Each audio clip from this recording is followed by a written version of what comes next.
Hello, and welcome to the 9amHealth Kitchen.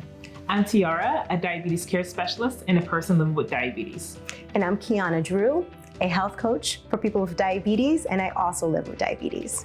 And today, we're going to show you how to make a healthier version of chicken Parmesan. Yes. What I love about chicken Parmesan, number one, it's filling. You don't have to make it the traditional way. You can make it a way that is going to be much easier on your blood sugars. Absolutely. And also, who just doesn't love chicken Parmesan? It's a staple that a lot of us have grown up with, and typically we eat it with pasta, but for this dish, don't feel pressure to have pasta with it. Instead, you can pair it with a nice salad or vegetables. Yes, but if you like pasta with it, a tip would be to always put some veggies on the side because the veggies are high in fiber, and that's going to help to delay the rate of any spike that you'll get from eating pasta. And it's going to balance your plate. Yes, absolutely. And as people with diabetes, we always focus on portion sizes. So that's a good way to be able to adjust your portion sizes, having that pasta that you love, but also making sure that you're getting some vegetables in the mix. That's right. All right, so ready to get into it? I'm ready to get into it. Let's do it. Okay, so we have our chicken breast here. First, we're gonna preheat the oven to 400 degrees. Okay, so I'm gonna start with my two mixtures. So I'm gonna take my almond milk along with an egg, and I'm gonna mix that together.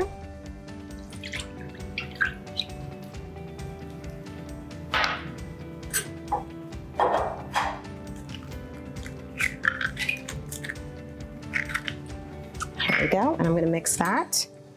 And while she's doing that, I'm gonna lay out our Parmesan and breadcrumbs. So I'm gonna add breadcrumbs and Parmesan cheese, so typically how you would make chicken Parmesan. And I'm just gonna mix this together. So while you do that, I'm gonna get started with the first part of this dish here. So you wanna take your chicken breast, you wanna dip it in the oat flour first on both sides. And one thing I wanna mention is that you do have the option to use a different type of chicken. You don't have to use chicken breast. You can use chicken thighs. It's a cheaper option, a more affordable option. And it's also more flavorful than chicken breast. Okay. And what Qiana is doing, she's dipping the chicken breast in the oat flour, and then she's putting it in the egg. And then we're gonna put it right over here. And I'll take that. Okay. In our Parmesan and breadcrumb mixture. And this is going to help make sure that the breadcrumbs stay on top of the chicken. I can smell the Parmesan cheese. Now this is going to be yummy. So our chicken is prepped and breaded. We're gonna put it in the oven for 25 minutes. Yep, but before we do that, we're gonna spray it with a little bit of avocado oil, or if you have non-stick, fat-free olive oil, that works as well, or fat-free canola oil. And this is so that way it browns nicely in the oven. Gets a little bit crispy. Yes. So our chicken is done. Now we're gonna finish it off with some tomato sauce and some mozzarella cheese. And then it's dinner time. We're also gonna finish it off with some oregano too. And some fresh basil. And that chicken is so crispy. That's what the panko does. Yes. It makes it nice and crispy. Okay, so I'm gonna sprinkle on some cheese here.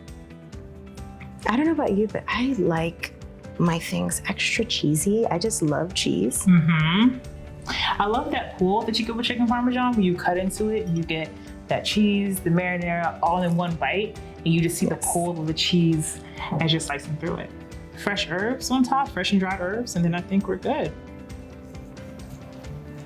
Also gives it like a pop of color as well. Yes. Well, thanks for joining us today. Yes, thanks for joining us. And please join us. Come back here to the 9amHealth Kitchen for more yummy foods, quick and easy tips on how you can eat well and manage your diabetes. And for the full recipe, look below. See you. Bye.